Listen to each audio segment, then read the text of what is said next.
From this moment onward, consider this space ours. Outsiders, hit the road. Hold up, what's the deal here? What's got both of you fired up?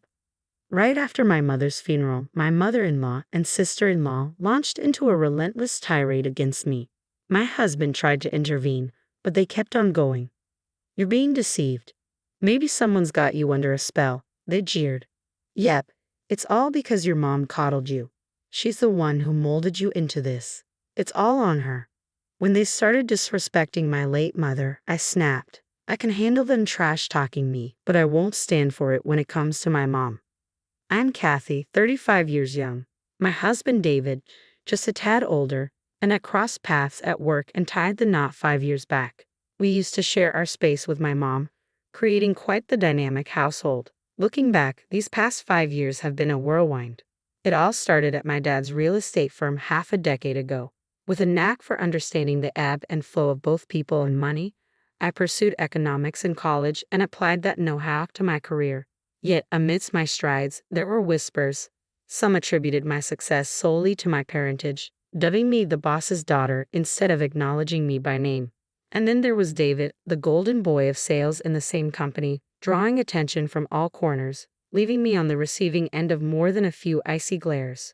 Don't get me wrong, I'm not naive enough to claim all my achievements as solely my own. It's the collective effort of those around me. Still, it grated on me, being boxed in as just the boss's daughter.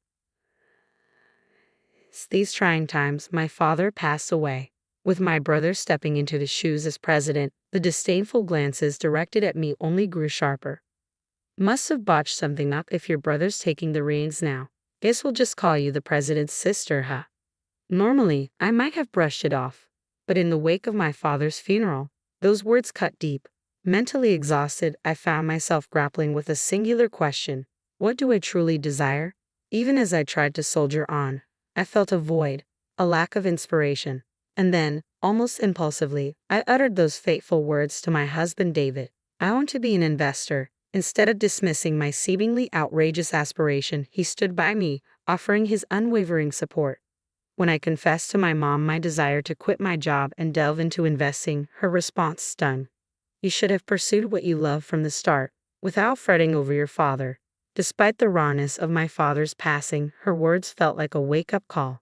Previously consumed by the negatives, her smile ignited a newfound resolve within me, one that cared little for the opinions of others. Amidst the chaos of funerals, estate settlements, relocations, and a whirlwind of tasks, I embarked on my journey as an investor. It wasn't all smooth sailing from the get-go, but with the unwavering support of my calm and cheerful husband and my mother's encouraging presence, I pressed on.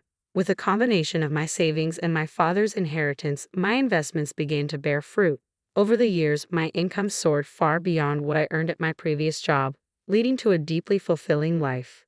Yet amidst this joy, two shadows loomed large: my mother-in-law and sister-in-law, constant sources of concern. My sister-in-law, 3 years senior to my husband and 4 to me, remains unmarried. Since David and I decided to tie the knot, her demeanor suggested she wasn't exactly thrilled. Even my mother-in-law seemed to view me as nothing more than a privileged daddy's girl, despite my equal footing in the workforce. Despite my father's CEO status, each visit to my in-laws was met with snide remarks. Being the coddled princess, I bet you're useless at housework. It's a woman's duty, you know. Spare David the trouble. Mother-in-law, my own mother taught me well, so I'm quite capable. Besides, with both of us working, David and I share responsibilities. It was his suggestion, actually. But my mother-in-law wouldn't hear of it. Even my sister-in-law couldn't contain her frustration in my presence, insisting it's absurd for a woman to marry yet make her husband do chores. After my father-in-law's passing, my relationship with my mother-in-law and sister-in-law took a nosedive. Must be nice, living off David's earnings and lazing about at home. I'm dealing with so much since my husband's gone. How come you get to live so carefree, Kathy? Mother-in-law, as I've explained before, I earn my keep as an investor. I'm far from idling. If you're truly struggling, I'd suggest finding a way to manage your own finances. Besides, having kids isn't the sole measure of a woman's worth. With my father-in-law's demise, my mother-in-law's fixation on money intensified. She seemed resentful of my perceived ease, despite my commitment to my work as an investor. Yet I wasn't inclined to hand over any cash. Every visit to the in-laws revealed more lavish purchases, making it clear where any allowance would end up.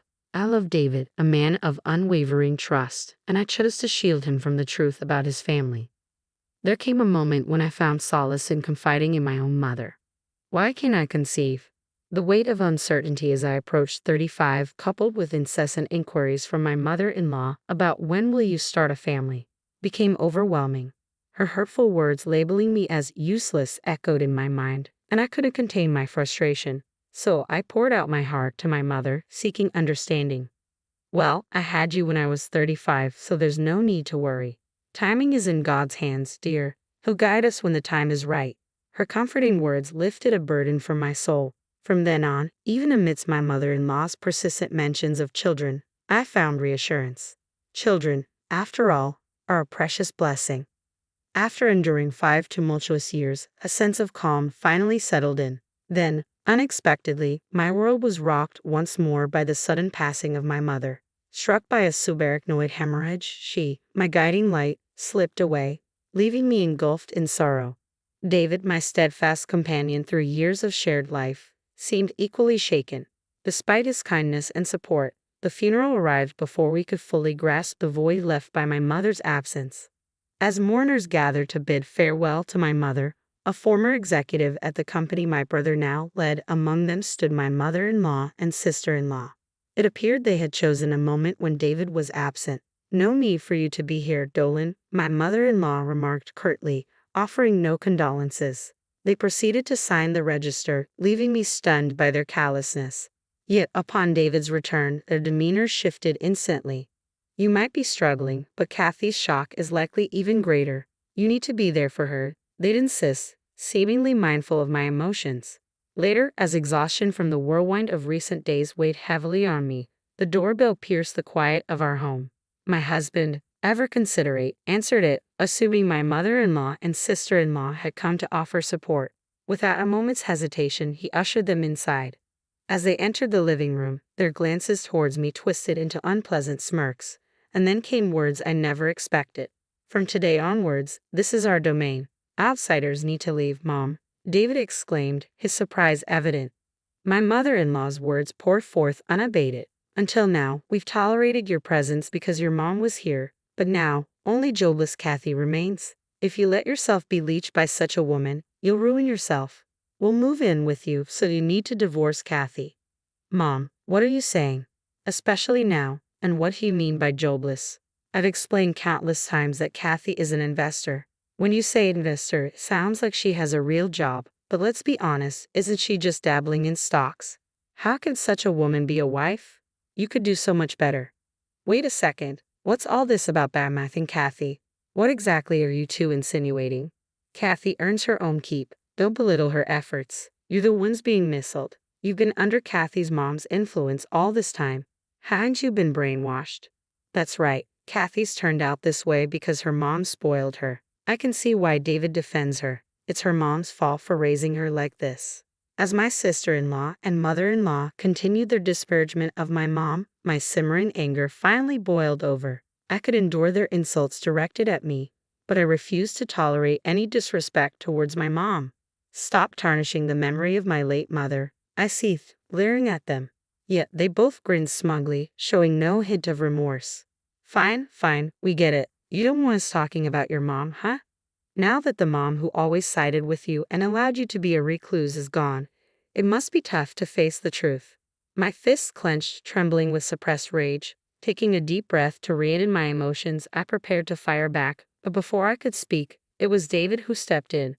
"That's enough, Mom. Stop speaking ill of Kathy," David interjected firmly, addressing both my mother-in-law and sister-in-law. "Kathy isn't a recluse. She's a legitimate investor. My mother-in-law and I have been supporting Kathy's endeavors from the start. If Kathy were just fooling around, neither of us would have stood for it."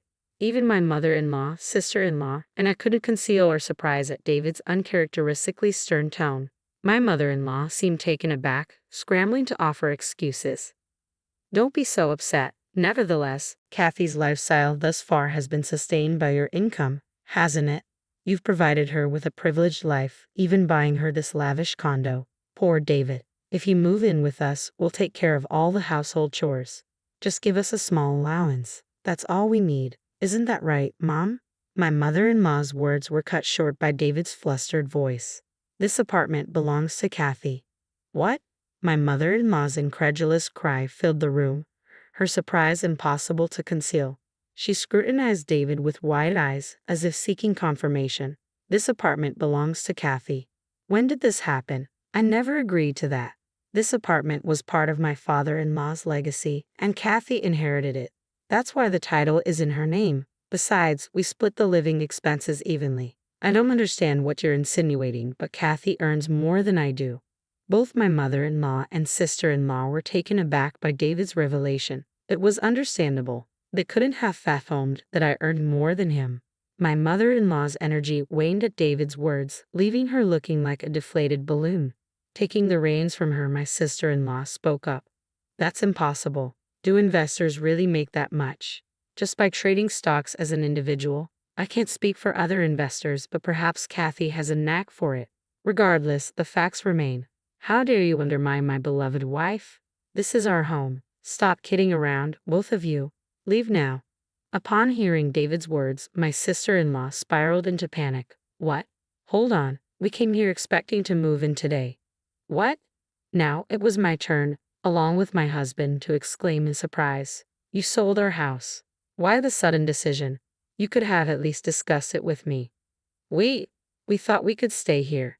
And we were strapped for cash. I quit my job, assuming you'd support us.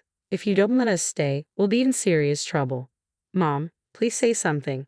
With pleading eyes fixed on David, my sister-in-law shook her mother, who seemed frozen in shock. But the magnitude of the situation left my mother-in-law in a daze. My sister-in-law, her confidence shattered, now clung to me for support. Hey, Kathy, I'm sorry. Please talk to David for me. We can't go on like this. You mentioned you sold your house, so you must have some money saved up, right? I spoke coolly to my clinging sister-in-law, prompting her to lash out at me. Don't act clever. Just because your investments turned out well, don't think you're above everyone else. Know your place. Enough is enough. David's voice boomed, drowning out even my sister-in-law's protests. He fixed a piercing stare on her as she fell silent. Forget about the house. I won't even demand my share. Just leave right now. With that, my husband practically escorted his mother and sister out, firmly locking the door behind them. For a while, we could hear the persistent ringing of the doorbell and pounding on the door, but eventually the noise faded into silence. After that ordeal, word from relatives had it that my mother-in-law and sister-in-law had secured a modest apartment to rent and were now living together. Their old family home, nestled in a remote area, didn't fetch much on the market, given its location and the value of the land. My sister-in-law struggled to land a decent job, and their funds quickly dwindled. Despite their repeated attempts to rely on David and me, we firmly shut the door each time. They resorted to selling off their designer possessions and now reportedly scrape by with part-time jobs, working tirelessly from dawn till dusk. Meanwhile, I've enjoyed the freedom that comes with being an investor, no longer subjected to hurtful remarks. And as my late mother had foretold, we're preparing to welcome a new member into our family next year. Once again, I'm grateful for her timely blessings.